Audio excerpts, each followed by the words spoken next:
Bisan pa man ubos ang tsansa nga molandfall ang bagyo nga adunay international name nga Mawar, nangandam gihapon ang Office of the Civil Defense kon OCD-8 sa posibleng epekto niini sa tibok Eastern Visayas. Sayran ta kung unsang mga lakang ug pagpangandam ang ilang gihimo aron magpabiling luwas ang mga taga Eastern Visayas. Alang sa dugang detalye, atong hinabion ang Regional Director sa Office of the Civil Defense Region 8.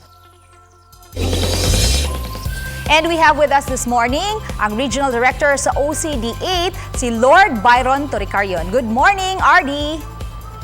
Good morning and thank you for having me on your program. RD, kamusta po ang preparasyon natin dyan sa Eastern Visayas? Thank you. Actually, we scheduled for today our regional PIDRA.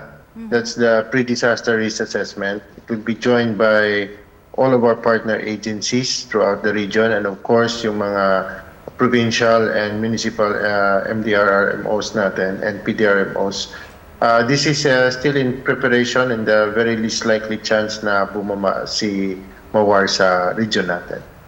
I understand nga, mababa ang tsansa sa paglandfall ng bagyo, pero gaano po kahanda ang ating disaster team dyan sa Eastern Visayas?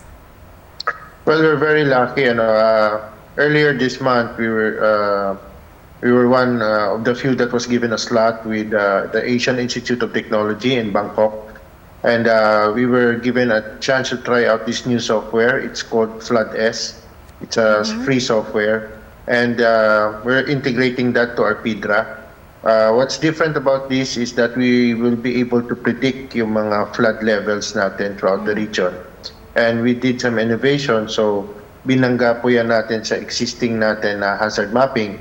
So with that software and with the current hazard mapping, we could predict already if ever na dumaan sa atin the possibility of flooding kung saang area and gaano siya kataas or gaano kalawak. Speaking po of hazard mapping, ano pong mga areas dyan sa inyong lugar ang tinututukan natin or binabantayan natin tuwing may bagyo?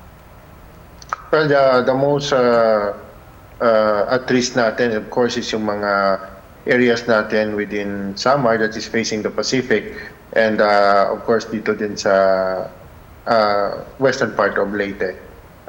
With regards naman dyan, yung binabantayan natin is yung usual natin dyan, yung landslide and of course yung mga flooding sa mga Santa Rita area.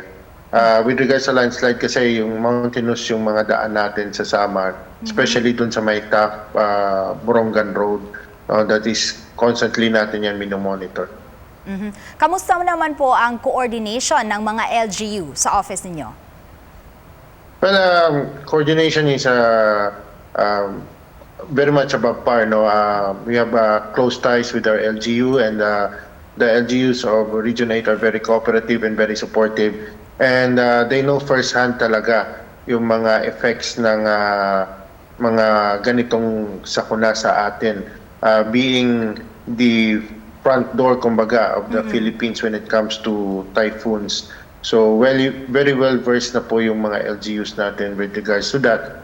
And yung OCD naman po and the other NGAs, we're just here to support po the LGUs who are really the frontliners pagdating po sa disaster preparedness natin. Well, we all pray po nga hindi talaga ito maglalandfall. Kaya ano pong mensahe natin sa ating mga kababayan dyan sa Eastern Visayas? Well, thank you, ma'am.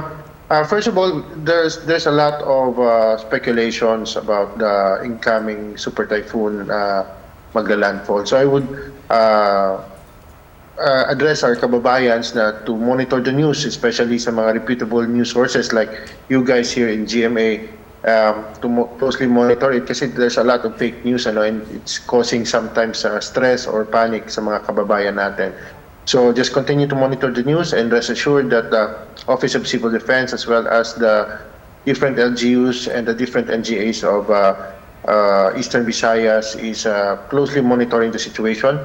Actually today we will have our regional PIDRA to better assess and the possibility and the likelihood. At the same time, we're closely coordinating with all our rescue units within the region and everything is on standby po.